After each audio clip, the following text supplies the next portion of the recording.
Assalamualaikum warahmatullahi wabarakatuh. Apa kabar sobat-sobat semuanya? Semoga kalian semua dalam keadaan sehat jasmani dan rohani, tidak kekurangan satu apapun. Amin ya robbal alamin. Oke, kali ini Mimin akan lanjutkan ceritanya. Tanpa menunggu lama, kita lanjutkan saja ceritanya. Bab 1071 sampai bab 1080, Pusat Penahanan Jinling saat ini. Nyonya Tua Xiao dan cucunya Xiao Weiwei telah tinggal di pusat penahanan selama beberapa hari, keduanya beruntung.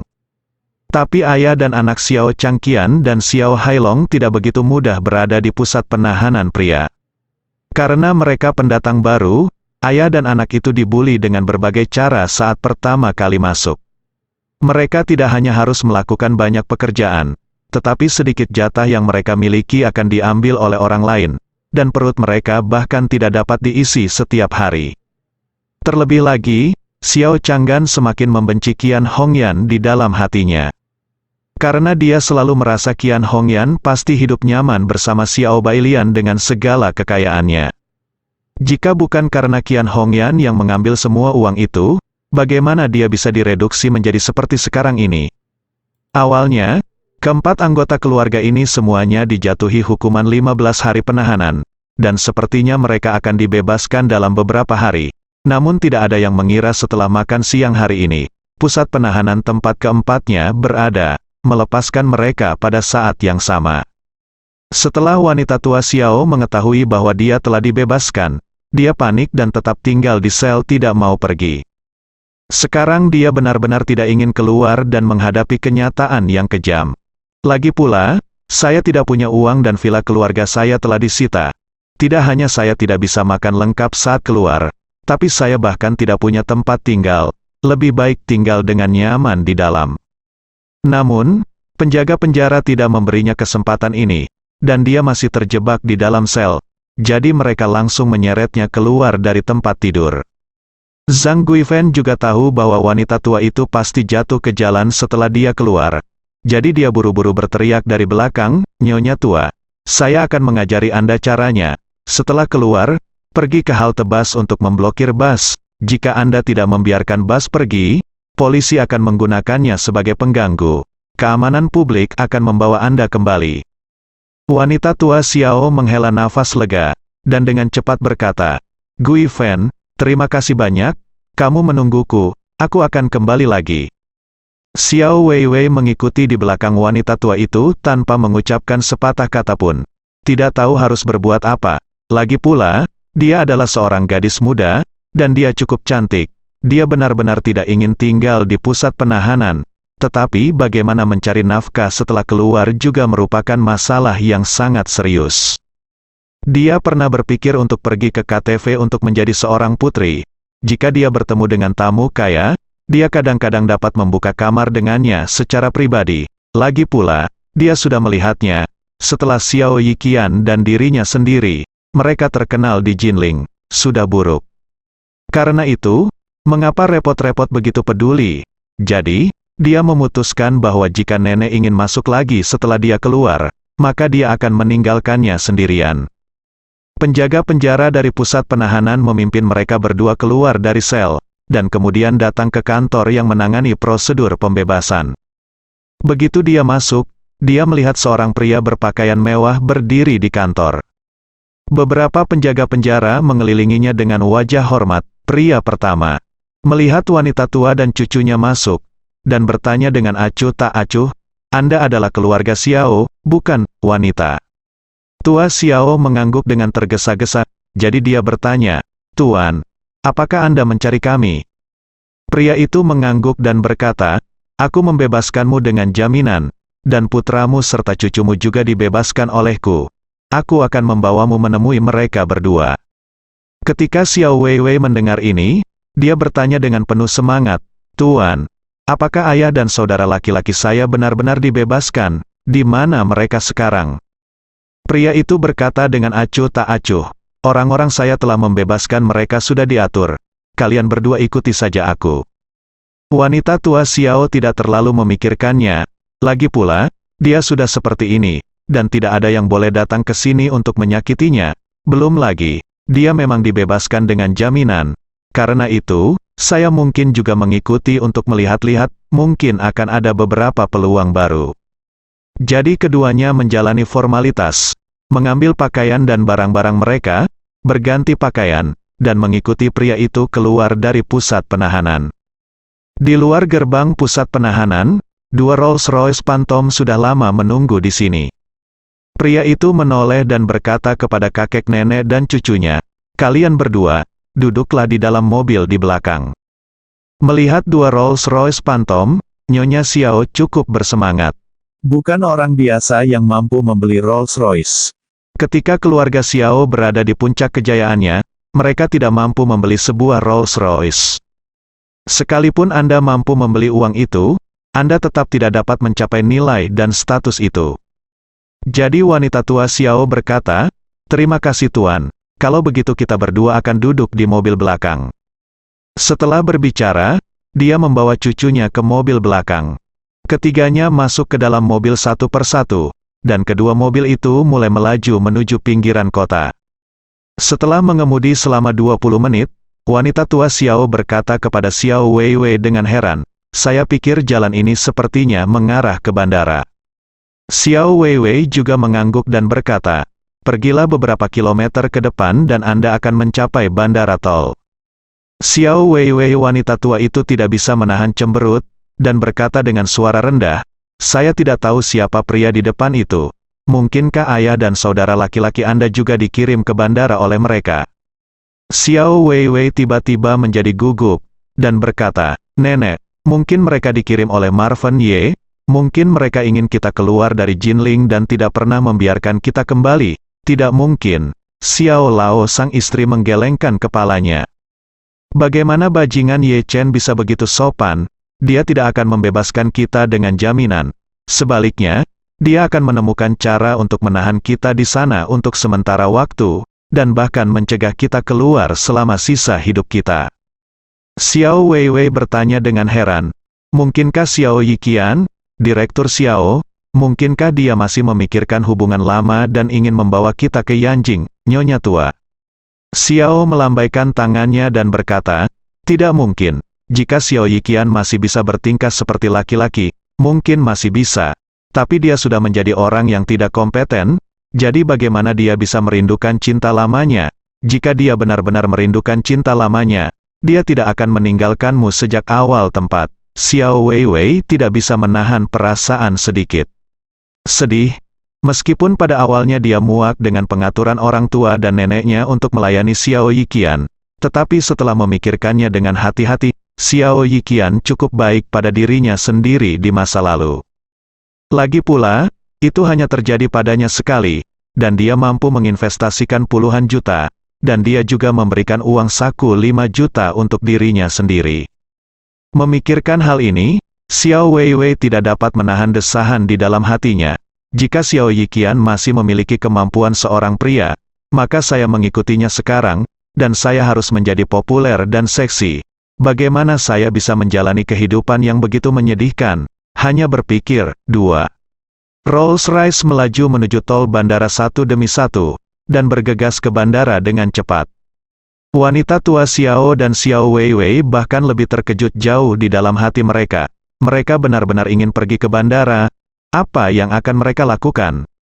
Meskipun hatinya bingung, wanita tua Xiao tahu betul bahwa tidak ada gunanya berpikir terlalu banyak saat ini, karena dia sudah masuk ke mobil orang lain, jadi lebih baik tenang ketika dia datang, dan menunggu untuk melihat apa yang dilakukan pihak lain, apa pengaturannya.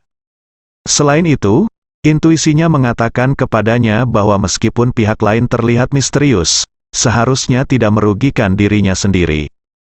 Karena saya miskin dan putih sekarang, saya tidak punya apa-apa untuk diminta.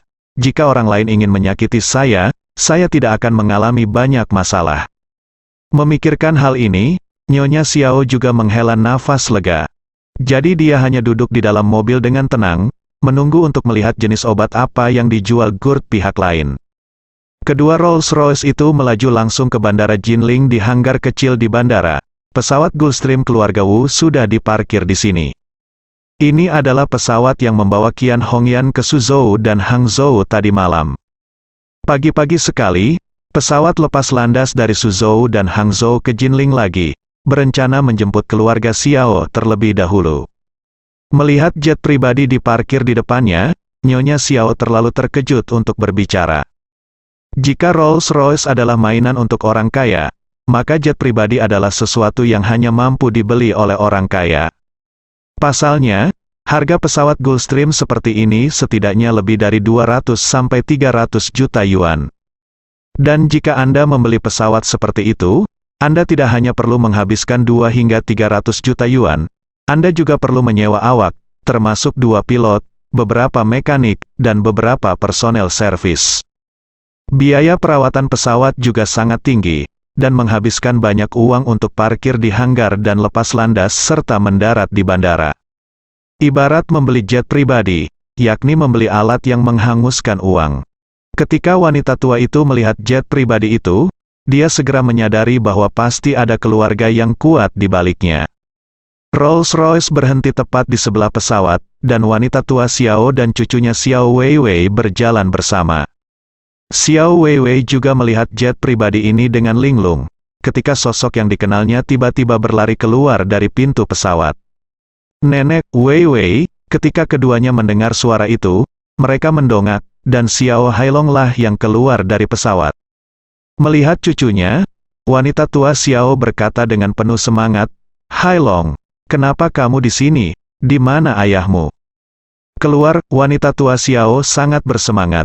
Tetapi melihat putra dan cucunya telah kehilangan banyak berat badan, dia tidak dapat menahan perasaan tertekan di hatinya.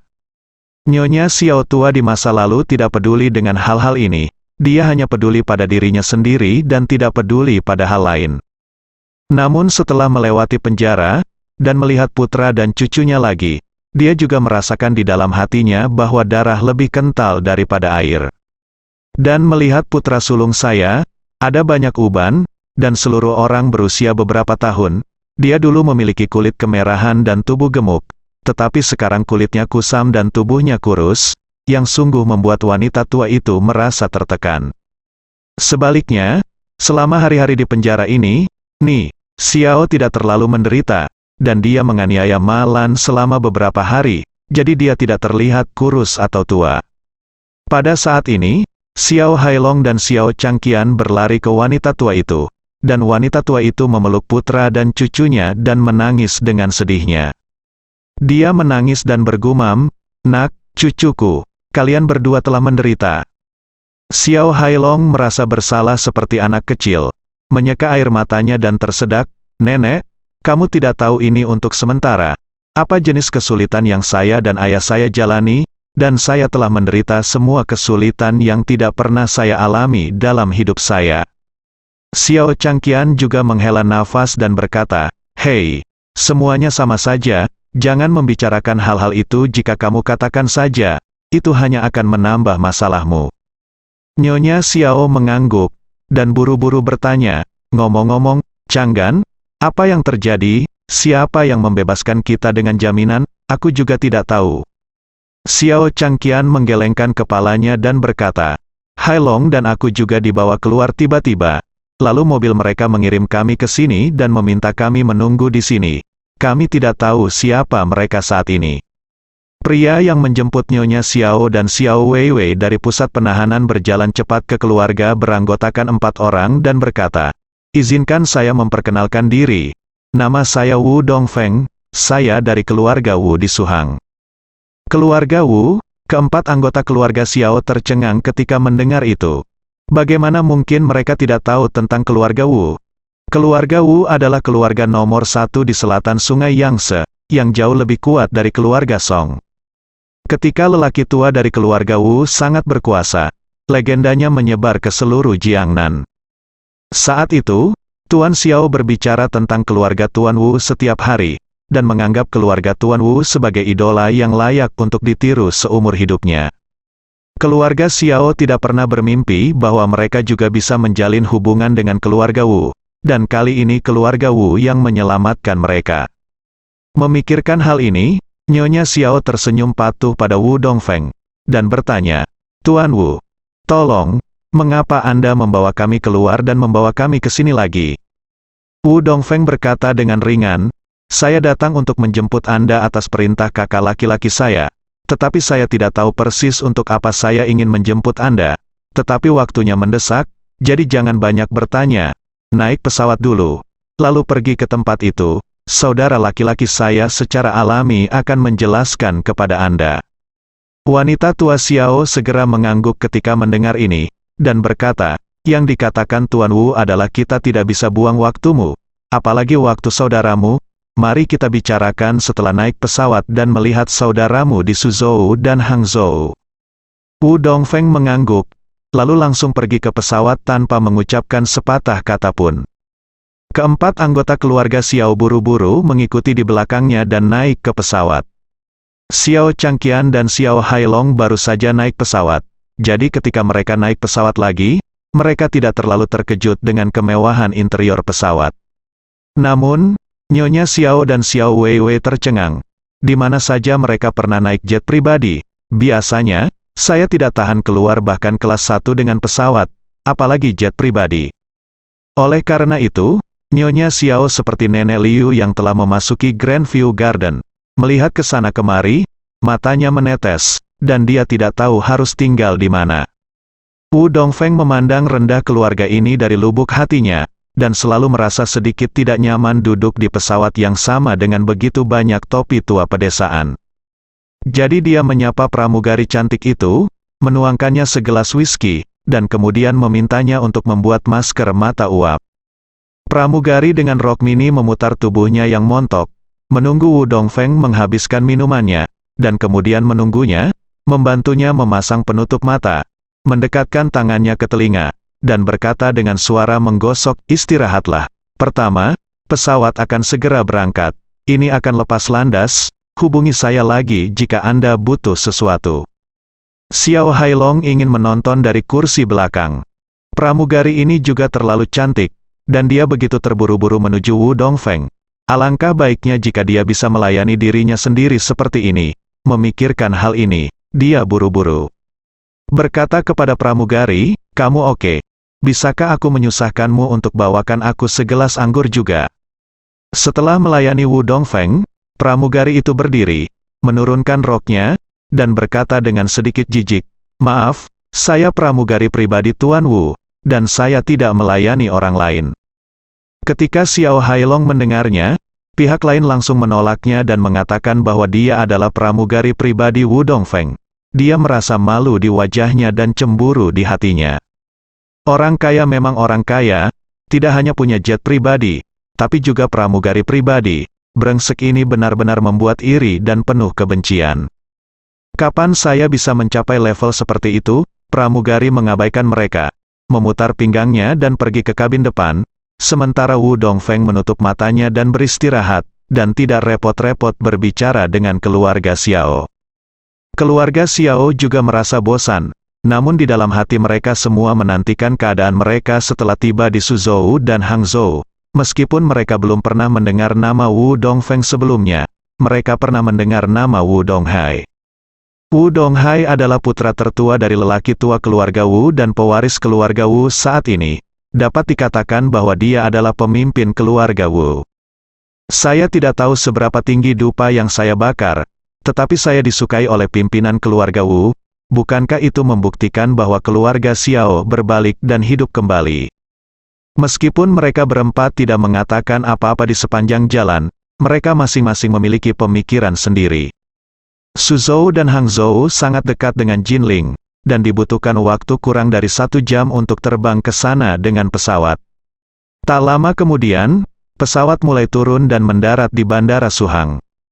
Setelah pesawat mendarat, masih ada 2 Rolls-Royce yang menunggu di sini. Wu Dongfeng sendiri mengambil 1, dan 4 anggota keluarga Xiao mengambil 1. Setelah itu, kedua mobil itu melaju menuju Villa Wu tanpa henti. Saat ini, Wu Donghai sedang menatap pasar saham dengan wajah pucat. Karena reputasi keluarga Wu yang anjlok kemarin, menjadi sasaran pengepungan dan omelan di seluruh internet, beberapa grup terdaftar di bawah keluarga Wu semuanya jatuh hingga batasnya begitu pasar dibuka pagi ini. Pasar sudah panik tentang keluarga Wu, dan semua orang mati-matian berusaha menjual saham mereka. Jadi Wu Donghai memperkirakan bahwa setelah pasar dibuka besok, batasnya akan tetap sama. Bahkan lusa akan mencapai batasnya, nilai pasar keluarga Wu harus turun setidaknya 50%. Jika saya dapat menemukan peluang untuk menghidupkan kembali reputasi keluarga Wu, maka saham masih memiliki peluang untuk naik. Jika saya tidak dapat menemukan peluang untuk memulihkan reputasi, maka keluarga Wu mungkin tidak akan pernah pulih darinya. Sehingga beban di pundaknya begitu berat hingga dia hampir kehabisan nafas. Dan lelaki tua itu dalam keadaan koma sekarang, yang membuat Wu Donghai merasa kehilangan tulang punggungnya. Menghitung keluarga teratas di negara ini, kebanyakan dari mereka didirikan oleh generasi yang lebih tua. Keluarga Wu dan keluarga Song sama-sama bisnis keluarga yang kuat di mana lelaki tua itu bekerja keras ketika dia masih muda. Dan keluarga seperti itu seringkali mengalami situasi yang memalukan, yaitu generasi penerus tidak sebaik generasi sebelumnya. Ketika lelaki tua dari keluarga Wu masih muda, dia benar-benar pahlawan generasi. Dia tidak berani mengatakan bahwa dia bisa menjadi peringkat di seluruh negeri. Tetapi di Jiangnan, dia pasti sosok yang hebat. Tetapi ketika berbicara tentang Wu Donghai, kemampuannya jauh lebih buruk daripada orang tua itu. Jika Wu Donghai diizinkan untuk memulai dari awal, bahkan jika dia mengerahkan seluruh energinya untuk memberi makan, dia masih tidak dapat mencapai 1/10 dari orang tua itu. Wu Donghai sudah seperti ini, tapi putranya lebih buruk darinya. Ambil Wuki sebagai contoh, bajingan kecil ini tidak bisa berbuat apa-apa selain menjemput gadis dan membelanjakan uang. Setelah membesarkannya selama lebih dari 20 tahun, dia telah berubah sebelum dia dapat berkontribusi pada keluarga. Itu telah menjadi binatang pemakan kotoran yang makan kotoran setiap jam. Adapun Wu Xin, meskipun dia sedikit lebih kuat dari adik laki-lakinya Wu Qi, kekuatannya terbatas. Mengapa keluarga besar tidak sebaik generasi demi generasi? Padahal, ini banyak hubungannya dengan lingkungan tempat mereka tinggal. Generasi yang lebih tua lahir dengan sembrono, dan setiap makan diperjuangkan dengan hidup mereka, dan setiap sen diperoleh kembali dengan hidup mereka, sehingga pada zaman itu, tidak ada orang yang bisa menghasilkan uang yang biasa-biasa saja, elit. Tetapi ketika mereka menaklukkan dunia, ketika putra mereka lahir, mereka telah menjalani kehidupan dengan makanan dan pakaian yang cukup. Dengan makanan dan pakaian yang cukup, mereka tidak perlu bekerja keras atau mempertaruhkan nyawa, jadi sifat serigala secara alami jauh lebih lemah. Ketika cucu mereka lahir, dia sudah akan lahir dengan kunci emas di mulutnya. Apalagi membiarkan mereka keluar dan bekerja keras untuk leluhur generasi kedua seperti ini yang lahir dengan kunci emas di mulutnya. Itu adalah sangat penting baginya untuk tidur lebih awal dan bangun pagi setiap hari. Tidak mungkin mewujudkan harapan yang luar biasa. Jadi semangat juang dan semangat serigala berdarah seperti apa yang bisa diharapkan dari mereka, serigala asli. Lahir di alam liar, mempertaruhkan nyawanya untuk berburu dan tumbuh dewasa. Terlahir di kebun binatang, serigala yang makan daging setiap hari saat membuka matanya, bahkan mungkin tidak sebaik anjing liar di pinggir jalan dalam hal darah. Wu Donghai juga tahu bahwa kemampuannya jauh lebih buruk daripada ayahnya, dan dia tahu bahwa putranya jauh lebih buruk daripada dirinya. Jadi dalam situasi ini, dia merasakan kesepian yang belum pernah terjadi sebelumnya. Kesepian semacam ini adalah isolasi dan ketidakberdayaan. Saya merasa tidak ada seorang pun di dunia ini yang dapat membantu saya, dan satu-satunya ayah yang dapat membantu saya juga menderita stroke dan pingsan. Tepat ketika dia mendesah dengan emosi, adik laki-lakinya, Wu Dongfeng melangkah masuk dan berkata, "Saudaraku, saya telah membawa kembali sutra gantung dari keluarga yang Anda minta untuk saya bawa ke Jinling." Wu Donghai mengangguk, bertanya, "Di mana orang itu sekarang?" Wu Dongfeng berkata, "Orang itu ada di ruang tamu." Wu Donghai berkata, "Oke, saya akan pergi menemui mereka dulu, dan Anda pergi dan panggil Qian Hongyan." "Baik saudara," Wu Dongfeng mengangguk dengan tergesa-gesa, dan berjalan mencari Qian Hongyan. Wu Donghai menyalakan cerutu, dan sambil merokok, dia keluar dari ruang kerjanya dan berjalan ke ruang tamu. Di ruang tamu, keempat anggota keluarga Xiao menunggu dengan gugup. Melihat Wu Donghai keluar, Mata keempat anggota menjadi cerah, dan sanjungan serta sanjungan tertulis di wajah semua orang. Sebagai kepala keluarga, Nyonya Xiao segera maju dan berkata dengan senyum di wajahnya, "Oh, Tuan Wu, saya dulu pernah melihat Anda di TV, tetapi akhirnya saya melihat Anda secara langsung hari ini. Saya tidak berharap kamu lebih baik dari TV, kamu memiliki sikap yang luar biasa." Wu Donghai mengangguk tanpa ekspresi. Tentu saja dia tidak akan menganggap serius pujian dari seorang wanita tua. Jadi dia berkata dengan ringan, "Saya meminta Dongfeng untuk membawa Anda untuk 2 tujuan." Nyonya Xiao buru-buru berkata, "Tuan Wu, jika Anda memiliki permintaan atau instruksi kepada kami, katakan saja." Wu Donghai dia mengangguk dan berkata, "Tujuan pertama adalah membiarkan Anda bertemu seseorang. Tujuan kedua adalah membutuhkan Anda untuk membantu saya berurusan dengan seseorang." Wanita tua Xiao tahu betul di dalam hatinya bahwa keluarga Wu adalah sedotan penyelamat yang diberikan ke keluarga Xiao di surga. Dulu, keluarga Xiao ingin menjadi anjing untuk keluarga besar, tetapi keluarga besar sama sekali tidak memandang rendah mereka. Tapi sekarang berbeda, sekarang keluarga Xiao memiliki kesempatan untuk menjadi anjing bagi keluarga Wu. Ini adalah kesempatan sekali seumur hidup. Jadi, dia buru-buru menyanjung, "Tuan Wu, keluarga Xiao mengikuti petunjuk Anda dalam segala hal. Kami akan bertemu dengan siapapun yang Anda minta untuk kami temui. Kami akan berurusan dengan siapapun yang Anda minta untuk kami tangani." Saat dia berbicara, Wu Dongfeng membawa uang yang Hongyan lewati. Wu Donghai menunjuk ke arah Qian Hongyan, dan berkata kepada 4 anggota keluarga Xiao, "Aku ingin kamu melihatnya, dialah orangnya." Keempat anggota keluarga Xiao mengikuti arah jarinya dan melihat bahwa itu adalah Qian Hongyan. Ekspresinya menjadi sangat jelek. Xiao Changqian langsung marah, dan mengumpat dengan gigi terkatup, "Qian Hongyan, dasar bocah bau dan tak tahu malu, aku akan menghajarmu sampai mati hari ini." Selama periode waktu ini, Xiao Changgan sangat membenci Qian Hongyan. Lagi pula, bagi seorang pria, tidak ada yang lebih menyakitkan daripada wanita tercinta yang mengkhianatinya. Ketika Qian Hongyan menghilang, Xiao Changqian dipimpin oleh Ye Chen, dan dia berpikir bahwa Qian Hongyan benar-benar kawin lari dengan Xiao Bailian. Selain itu, semua uang dalam keluarga ada bersamanya saat itu, jadi dia bahkan lebih membenci Qian Hongyan. Begitu banyak hari dan malam telah berlalu, setiap kali dia memikirkan Qian Hongyan, dia ingin menangkapnya dan memukulinya sampai setengah mati. Tetapi dia juga tahu bahwa sejak Qian Hongyan melarikan diri dengan uang itu, tidak mungkin dia bertemu dengannya lagi dalam kehidupan ini, dan bahkan sangat mungkin dia mengambil uang itu dan melarikan diri ke luar negeri. Tapi dia tidak pernah menyangka bahwa hari ini dia akan bertemu Qian Hongyan, yang sangat dia benci, di rumah keluarga Wu di Suhang. Jadi dia bergegas menuju Qian Hongyan hampir tanpa berpikir, mengulurkan tangannya dan menamparkan wajahnya dengan keras, dan menjatuhkan Qian Hongyan ke tanah dengan satu tamparan.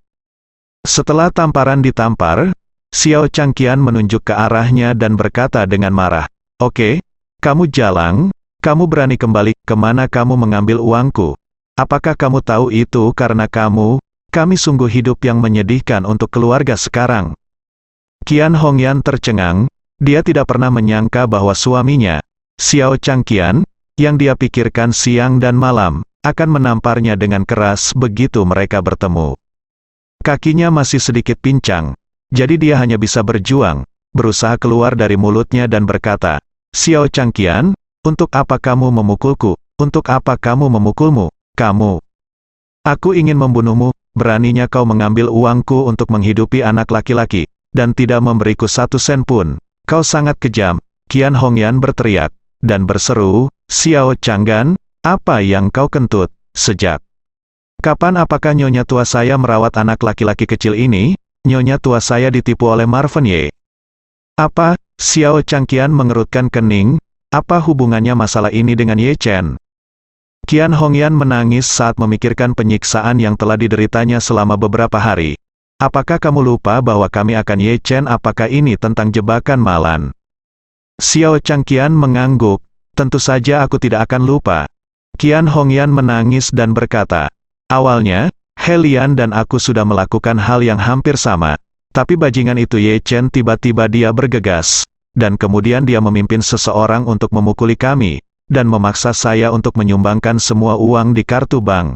Dan kemudian mengirim kami semua ke tambang batu bara hitam untuk menggali batu bara.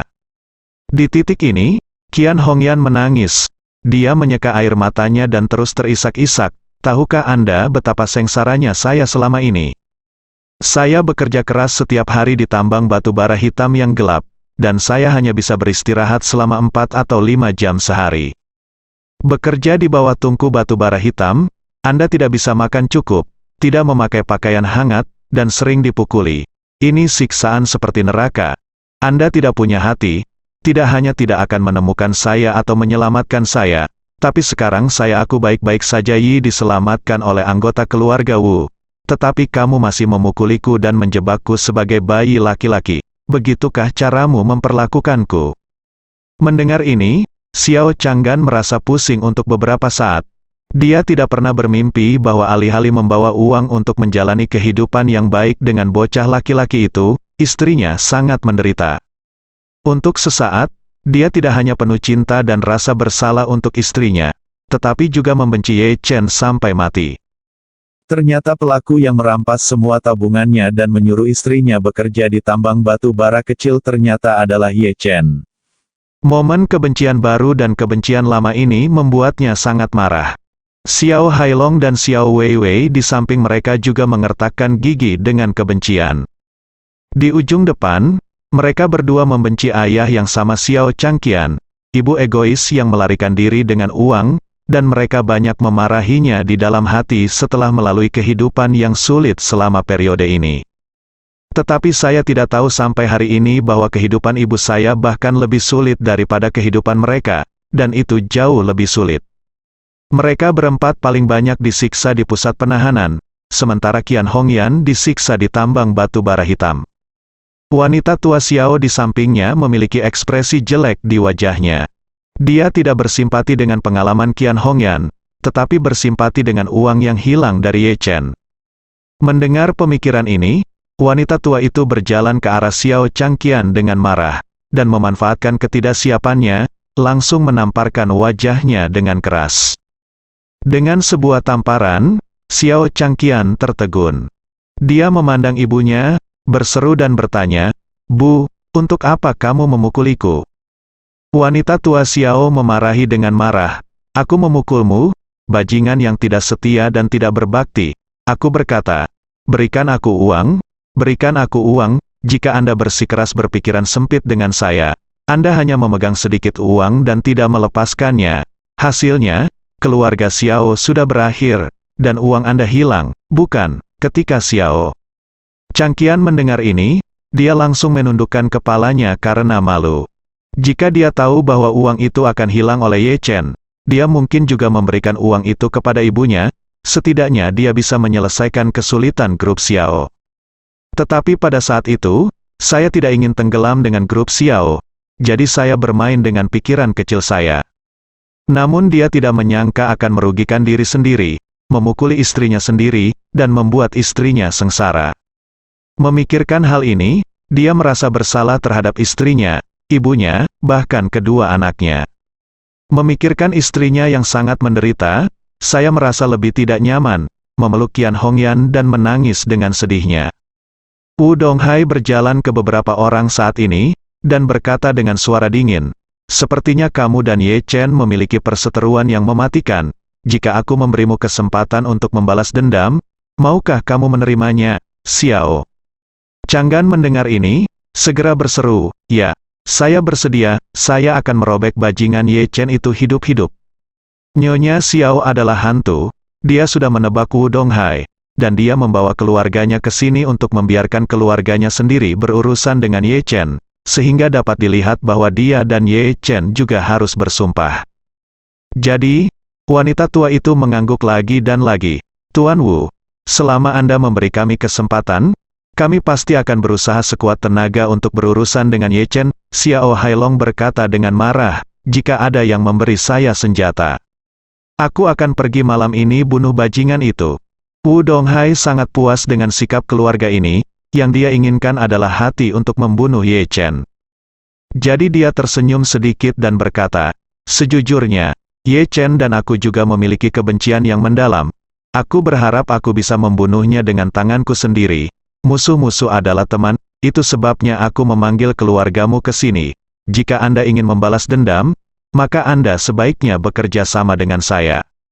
Wanita tua Xiao berseru, "Tuan Wu, beritahu saya, apa yang Anda perlu kami lakukan?" Wu Donghai berkata dengan ringan, "Saya akan mengambil Ye Nyawa Chen dengan tanganku sendiri. Sedangkan untukmu, aku akan mengambilnya mengirimmu kembali ke Jinling untuk membantumu menyelesaikan semua masalah lain yang kamu hadapi sekarang. Mulai sekarang, tujuanmu adalah satu. Lakukan semua yang kamu bisa untuk membuat Ye Jijik Chen, buat keluarganya menjadi liar, dan alihkan perhatiannya. Sebelum aku membunuhnya, aku akan membakar halaman belakang rumahnya." Apakah Wu Donghai dapat membunuh Ye Chen atau tidak? Jauh di lubuk hatinya, dia tidak terlalu peduli. Yang benar-benar dia pedulikan adalah bahwa dia membutuhkan bantuannya sendiri di Wu Donghai.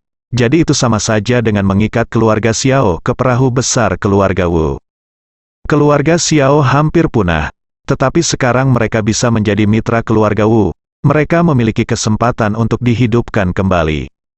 Dan tidak hanya dapat dihidupkan kembali, ia kemungkinan akan menjadi lebih kuat daripada saat berada di puncak dan masa kejayaannya.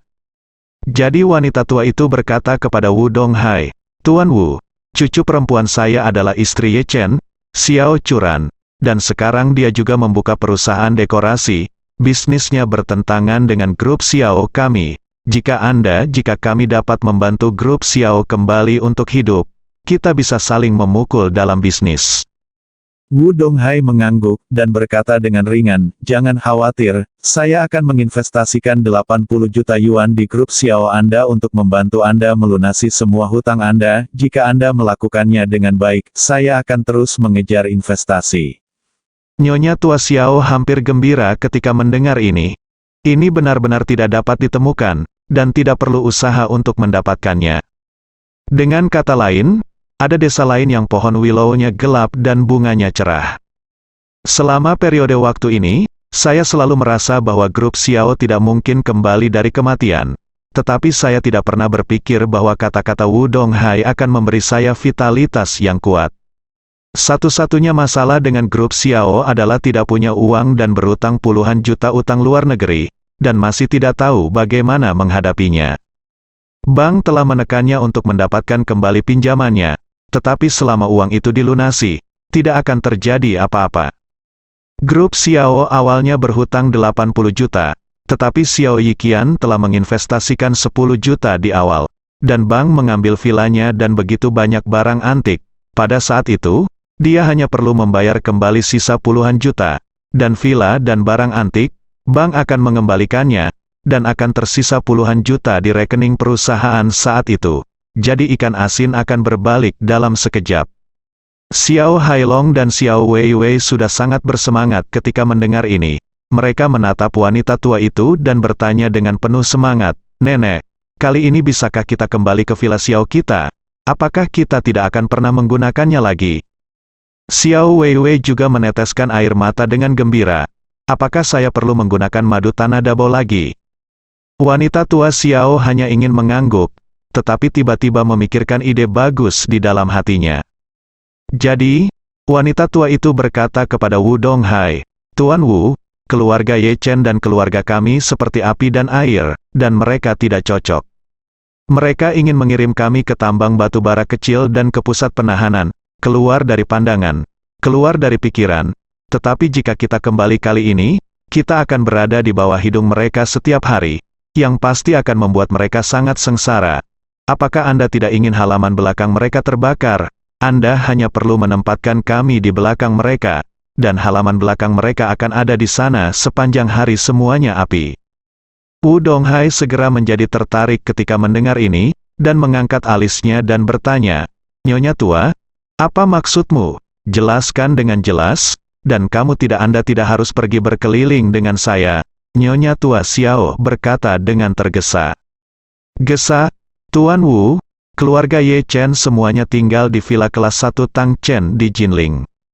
Anda tidak tahu, karena mereka memiliki villa ini, betapa kacaunya mereka sepanjang hari, terutama menantu putra kedua saya. Lubang hidung itu mengarah ke langit, dan dia memberitahu kita setiap hari bahwa orang-orang seperti kita bahkan tidak memenuhi syarat untuk menunjukkan gerbang kepada mereka. Jika kita tiba-tiba menjadi tetangga dengan mereka, kita akan menundukkan kepala dan melihat mereka setiap hari. Kalau begitu pikirkanlah, suasana hati seperti apa yang dimiliki keluarga mereka. Mata Wu Donghai tiba-tiba cerah. Persetan, ini agak menarik. Coba pikirkan, Anda baru saja tinggal di villa mewah, menikmati kehidupan mewah dan tenang setiap hari, lalu melihat musuh Anda hidup di jalanan, bahkan tidak bisa makan, pasti terasa sangat menyenangkan. Tetapi jika tiba-tiba suatu hari, Anda bangun dan menemukan bahwa musuh jalanan Anda telah menjadi tetangga Anda, maka hidup Anda akan jatuh dari surga ke neraka dalam sekejap. Wu Donghai percaya pada Feng Shui, keberuntungan, dan medan magnet. Dia sangat yakin bahwa jika seseorang memiliki Feng Shui yang baik, keberuntungan, suasana hati yang baik, semuanya akan berjalan lancar. Tetapi jika suasana hati seseorang terpengaruh dan dia sangat mudah tersinggung dari pagi hingga malam setiap hari, maka dia tidak akan dapat berkonsentrasi melakukan apapun, dan akan kehilangan minat dalam segala hal. Makanan yang enak tidak terasa enak bahkan di mulutnya. Seiring waktu, seluruh tubuhnya akan dipengaruhi oleh medan magnet dari emosi negatif ini, yang pada gilirannya mempengaruhi keberuntungan Feng Shui seluruh orangnya, dan bahkan mempengaruhi kesehatan fisiknya. Dalam Feng Shui, semua hal yang membuat orang mudah tersinggung disebut sa. Suara keras adalah suara yang jahat, cahaya yang terlalu terang adalah cahaya yang jahat, lekas marah adalah kejahatan hati. Jenis roh jahat ini tidak berwarna, tidak berbau, tidak terlihat, tidak memiliki bayangan, dan tidak dapat dilacak, dan sangat sulit untuk dipecahkan. Jika saya mengirim keluarga Xiao di bawah pengawasan Ye Chen, itu sama dengan memberinya roh jahat semacam ini, dan Ye Chen akan disiksa setiap hari. Memikirkan hal ini, Wu Donghai berkata dengan senyum di wajahnya, dalam hal ini, saya dapat membantu Anda membeli villa Thompson kelas 1, dan letaknya di sebelah rumah Ye Chen, dan biarkan keluarga Anda tinggal di dalamnya.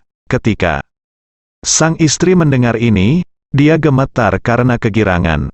Lagi pula, mengapa saya putus dengan keluarga putra kedua saya, dan mengapa saya dikirim ke pusat penahanan selama berhari-hari? Dalam analisis terakhir, pelakunya adalah Villa Tang Chen Yipin. Saya sangat iri dengan Villa Thompson Yipin yang sangat mewah.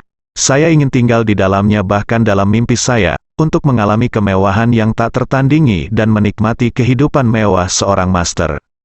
Namun pada akhirnya, saya tetap gagal melawan keluarga putra kedua. Apalagi tinggal di Tang Chen Yipin mereka, bahkan villa lama saya akhirnya disita oleh bank. Tapi situasinya berbeda sekarang. Sekarang aku memeluk paha keluarga Wu. Setelah apa yang dia katakan barusan, Wu Donghai benar-benar tertarik. Sepertinya dia benar-benar membenci Ye Chen sampai mati. Selama itu membuat Ye Chen tidak nyaman, dia sangat tertarik. Bahkan Nyonya Xiao tidak menyangka Wu Donghai akan setuju begitu saja untuk membeli villa untuk dirinya sendiri. Bukankah ini hanya legenda bahwa senipe dan kerang bersaing demi keuntungan nelayan? Dengan cara ini, Thompson Yipin akan lebih murah untuk dirinya sendiri. Jadi dia berkata kepada Wu Donghai dengan penuh semangat, Tuan Wu, sejujurnya, keluarga Ye Chen tinggal di No. 05 Tang Chen Yipin. Saya pernah ke sana dan mengetahui tata letak di sana. Sekitar A05 adalah A04 dan A06. Jika kita bisa tinggal di A04 atau A06, maka Ye Chen akan sangat tidak nyaman. Nyonya Xiao adalah orang yang sangat lihai dan pandai menghitung sepanjang hidupnya. Sebenarnya ada seri B di belakang seri villa, tapi seri A adalah tipe rumah terbesar Thompson Yipin. Jadi dia mengusulkan A04 atau A06 ke Wu Donghai. Dengan cara ini, saya akan tinggal di villa mewah dengan spesifikasi yang sama dengan keluarga Ye Chen. Bukankah itu indah? Villa seri A Thompson Yipin bernilai lebih dari 100 juta yuan, dan itu adalah villa termahal di kota Jinling. Untuk keluarga biasa, tidak mungkin untuk mencapainya seumur hidup. Untuk keluarga kaya biasa, Mungkin untuk tinggal di villa seperti itu jika mereka bekerja keras dalam hidup ini, tapi bagi keluarga Wu, villa semacam ini hanyalah setetes air di ember. Meskipun keluarga Wu menghadapi kesulitan besar sekarang, bagi keluarga Wu, mereka memiliki kekayaan bersih ratusan miliar dolar, dan mereka sama sekali tidak peduli dengan villa dengan lebih dari 1 miliar yuan. Dan Wu Donghai berpikir dengan sangat jelas bahwa villa ini dibeli oleh keluarga Wu untuk ditinggali oleh keluarga Xiao. Artinya, itu tidak diberikan kepada keluarga Xiao. Keluarga Wu masih dapat menghasilkan uang jika nilai ini villa meningkat, jadi mengapa tidak melakukannya? Jadi, Wu Donghai mengangguk, dan berkata, karena kita akan berkonspirasi untuk hal-hal besar bersama, saya masih dapat memenuhi permintaan kecil ini. Bagaimana dengan ini? Saya akan mengatur orang-orang saya untuk menanyakan tentang 04 atau 06 rumah tangga. Tidak peduli dijual atau tidak, saya bisa membelinya dari pihak lain dengan harga tinggi, dan setelah membelinya, Anda bisa tinggal di dalamnya. Kelima anggota keluarga Xiao langsung heboh, terutama Xiao Changqian, yang menatap wanita tua itu dengan kekaguman di matanya. Saya dulu berpikir bahwa ibu saya sudah tua dan mungkin tidak berguna, tetapi saya tidak menyangka, seperti kata pepatah lama, jahe masih tua dan pedas.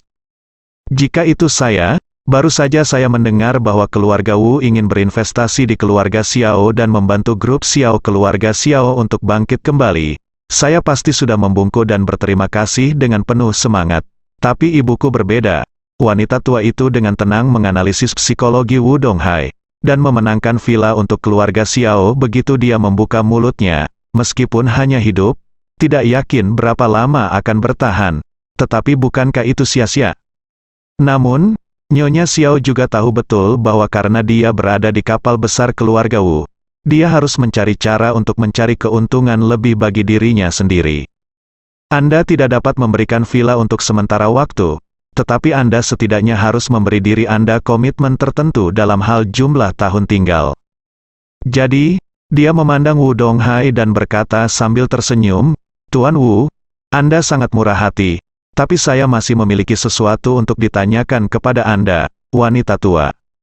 Wu Donghai mengangguk, dan berkata dengan ringan, katakan padaku ada apa.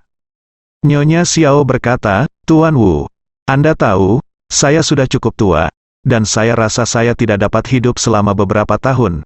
Tubuh tua ini tidak tahan dilempar. Jika Anda membiarkan saya tinggal di hari ini Yipin Thompson, jika kau membunuh bajingan Ye Chen itu dengan lambaian tanganmu besok, bukankah aku harus pindah besok lagi pula? Untuk pria besar sepertimu, membunuh bajingan Ye Chen itu semudah kue. Tembakan yang menyanjung membuat Wu Donghai sangat bahagia. Dia memandang wanita tua itu dan bertanya, apakah Anda ingin saya memberi Anda janji untuk membiarkan Anda tinggal di villa ini untuk berapa lama?